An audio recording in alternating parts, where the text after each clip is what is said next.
Приветствуем наших подписчиков и гостей канала Эзотерика для тебя, друзья. Мы вас всех приветствуем в изобилии и достатке. Сегодня в этом видео, друзья, мы уделим внимание народным приметам на 27 ноября. В этом видео поговорим о церковном календаре, поговорим о народном календаре, поговорим о том, что можно, чего категорически нельзя делать 27 ноября. И обращаем ваше внимание, что сегодня последний день перед началом великого рождественского поста. Поэтому обращайте внимание на те советы и рекомендации, которые мы озвучим в этом видео. Итак, друзья, в этот день, 27 ноября, православная церковь, а также все православные христиане вспоминают и молятся за Филиппа из Вифсаиды. Это апостола из числа 12 ближайших учеников Иисуса Христа. По информации, которая дает нам Евангелие, Филипп из Вифсаиды не только входил в число 12 ближайших учеников Иисуса Христа, но и был из одного рода с Петром и Андреем. По легенде, он был женат и воспитывал дочерей, что подтверждает тот факт, что апостолы представляли разные части общества того времени. По информации из Евангелия, апостол Филипп был призван вместе с Андреем и Петром. После смерти и воскрешения Иисуса Христа Филипп начал проповедовать Слово Божье в Галилею. Причем практически все его речи сопровождались различными чудесами, которые происходили во имя Господа Бога. Так, например, во время одной из своих проповедей он смог воскресить мертвого ребенка, которого принесла ему убитая горем мать. Однажды на площади, где вел свои проповеди Филипп, собралась большая толпа язычников, которые собирались забить апостола насмерть камнями, если он не докажет им существование Иисуса Христа. И для того, чтобы избежать расправы, апостол воскресил мертвого, которого проносили через площадь, для того, чтобы хоронить на городском кладбище. По легенде, несмотря на все чудеса, что творил Филипп во время своих проповедей, он был все равно арестован язычниками, подвергнут жесточайшим пыткам, а затем казнен за ведение миссионерской деятельности. Также в этот день православная церковь вспоминает и молится за русского святого преподобного Филиппа Ирапского, считающегося основателем и первым настоятелем Филиппа Ирапской Красноборской пустыни, расположенной на реке Андоге, протекающей в Волгоградской области. И вы знаете, у православных христиан начинался рождественский пост, во время которого верующим было запрещено есть мясо, мясные продукты и даже рыбу. Давайте далее все об этом более подробно проговорим. Итак, друзья, в народном календаре 27 ноября отмечается Филипповка. По-другому этот день называли Филиппов день или заговение перед рождественским постом. В православной церкви проходит день памяти апостола Филиппа, ну а на следующий день, 28 ноября, начинается рождественский пост. А вот перед постом проводили заговение, или простыми словами последний день, когда можно было употреблять пищу животного происхождения. В стародавние времена Филиппов день называли глухозимьем. Почему? Дело в том, что к этому времени люди старались завершить все главные работы, потому что знали, дороги заметет снегом, и они окажутся надолго отрезанными друг от друга. Поэтому в этот день, 27 ноября, наши предки старались есть мясо и молочные продукты, потому что понимали, что уже с 28 ноября они перейдут на постные каши, фрукты, овощи и хлеб. И также в понедельник, в среду и в пятницу нужно было отказаться от рыбы и постного масла. Вино в эти дни пили только вечером после ужина. Ну а по вечерам женщины собирались вместе за работой, пряли лен и шерсть. Во время бабьих засидок они не только работали, но и разговаривали, пели песни, ну и, конечно же, все строили планы на Рождество Христово. Лень и отказ от работы среди наших предков не поощрялись. Даже существовала такая поговорка, что у ленивой пряхи нет рубахи. На Руси в селах было принято выносить за пределы избы еду для домового в этот день. Проводя вот таким образом обряд, домашнего духа просили уберечь во время зимы скотину. Считали, что после этого домашние животные легче перенесут холода и не будут уже болеть. После ужина 27 ноября еду не убирали, а обязательно оставляли домовому. Верили, что ночью он полакомится и обязательно подобреет. Но если утром 28 ноября много снега навалило, то домашний дух оставался доволен и таким образом высказывал свою благодарность хозяевам. В некоторых областях было принято на Филиппа изгонять тараканов. К лапе насекомого привязывали ниточку, а потом всей семьей его тащили из дома за нитку. Нужно было вытащить усача за пределы своего двора. Считалось, что вот именно такой ритуал и поможет изгнать тараканов до следующей весны. Ну, а девушки Филиппа в день гадали на будущего супруга.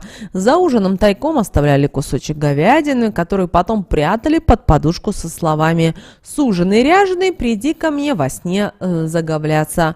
И во сне к девушке обязательно должен был явиться будущий муж. Также наши предки знали, что именно в этот день волки становились особенно злыми. Они еще не ослабли от голода и не прочь были чем-то поживиться. Люди старались держаться подальше от лесов, полей и открытых местностей, где существовала большая вероятность повстречаться с хищником.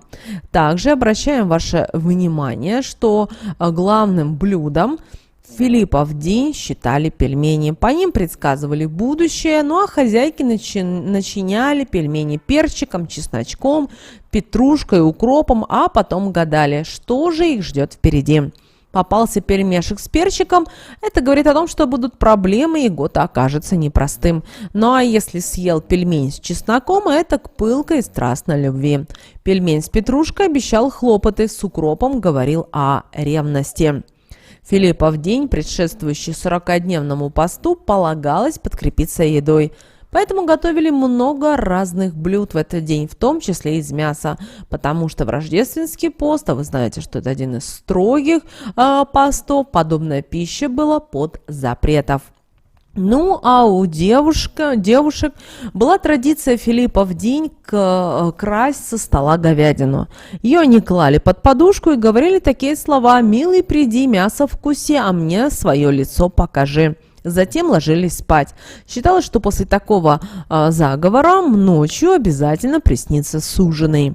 Также 27 ноября делали куклу, которую называли Филипповка, которая обещала женщине счастье. У нее 6 было рук, которые защищали пальцы мастериц от травм и помогали женщинам лучше справляться по дому, шить, вязать, стирать и убирать. Также в этот день читали магические слова на волокно. Во время приодеяния проговаривали: «Кудельника ты плетись, а счастье к моей семье прикрепись, чтобы не было ни ссор, ни раздоров, чтобы мужик не был суровый, чтобы жили душа в душу, наш покой, чтобы никто не нарушил». Из заговоренного волокна шили рубахи как для себя, так и обязательно для супруга. 27 ноября именины отмечали Алексей, Филипп, Михаил, Николай, Григорий, Сергей, Александр, Гаврила, Константин, Дмитрий, Георгий, Виктор, Федор, Петр и Анна. Наши предки считали, что человек, рожденный 27 ноября, обладает упрямым и волевым характером. Он уверен в своих силах, и ничто не сможет сбить его с намеченного пути. По знаку зодиака люди, появившиеся в этот день, это стрельцы. Ну а в качестве талисмана им подходит халцедон. Этот камень наделяет своего владельца красноречием и обеспечивает ему обязательно материальное благополучие.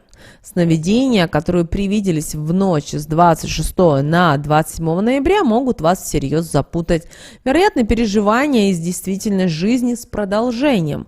Так вот, именно с его интерпретацией необходимо быть особо аккуратным, поскольку сновидения этих дней нередко именуют пустышками.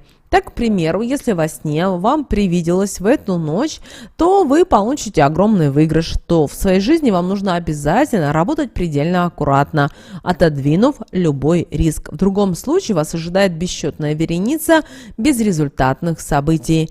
Но если вам привидится, как вас унижают, значит в действительности вам нужно довериться своему обидчику. Причем степень веры необходимо быть пропорциональной полученной во сне обиде. Ну, а если в сновидениях, привидевшихся в ночь с 26 на 27 ноября, вы сами кого-то обидите или огорчите, помните, вас ожидают крепкие взаимоотношения с этим человеком. Давайте теперь поговорим о том, что можно было делать 27 ноября, Филиппов день. Итак, как мы уже сказали ранее, Филиппов день отмечают заговение, начало рождественского поста, который будет продолжаться 40 дней до самого Рождества Христова. Поэтому в этот день принято было устраивать щедрые пиры с мясным угощением. 27 ноября играли последние свадьбы, а тем, кто не успел обвенчаться, уже приходилось ждать окончания рождественского поста. Первая неделя Филиппова поста называлась кудельницей. В этот период женщины готовили кудель, волокно конопли или льна для прядения. А еще в этот день наши предки обязательно старались чествовать домового. Нужно было выставить ему закуску, чтобы он лучше охранял хозяйство и особенно живность в течение зимы. Однако в этот день также было принято устраивать так называемые бабьи посиделки, когда работа в полях уже завершалась, скот был убит, хозяева и хозяйки накрывали щедрые столы и звали к себе гостей. Таким образом, люди хотели насытиться всеми вкусностями перед началом рождественского поста, когда есть это уже все было запрещено. Поэтому старались в этот день, 27 ноября, посещать церкви в первой половине дня. Ну а если девушка была не замужем, ей нужно было помолиться, чтобы в следующем году уже найти своего любимого мужчину. Теперь давайте проговорим о том, что же нельзя было делать в Филиппов день 27 ноября. Вы знаете, основные важные народные приметы, которые напоминали нам о том, что же нельзя было делать 27 ноября, в Филиппов день связаны именно были с едой. В этот день запрещалось употребление скудной пищи, иначе после придется голодать и экономить. 27 ноября обязательно было накрыть нужно щедрый стол с мясными блюдами и позвать отужинать близких и родных, чтобы семья жила в сытости и в благополучии. Но вам следует помнить о запрете раздавать еду в Филиппов день, поэтому и не рекомендуется после праздничного застолья давать с собой уходящим гостям торты, бутерброды или другие блюда. Также нельзя в Филиппов день забывать и о домовом. Его обязательно нужно угостить любимыми лакомствами. Это сладкие пироги или пряники с компотом, которые поставить нужно было около холодильника. Тот же, кто забудет об этом, на утро может столкнуться с какими-то неприятностями. Увидеть на кухне разбитую чашку или тарелку, разлитый чай или первое блюдо, а также валяющиеся на полу комнатные цветы. Этот домовой таким образом показывал свое недовольство. Также 27 ноября запрещалось ходить в места, где можно было встретиться с волком, иначе считалось, что можно оттуда не вернуться. По этой причине в этот день охотники и остерегались ходить на промысел, чтобы, не дай бог, не попасть в волчью засаду. Не стоит в Филиппов день конфликтовать родителям с детьми. По народной примете такая ссора может затянуться и привести к разрыву отношений. В этот день нужно всем держать свои эмоции под контролем, а язык за зубами. 27 ноября нельзя было принимать незаконные вознаграждения.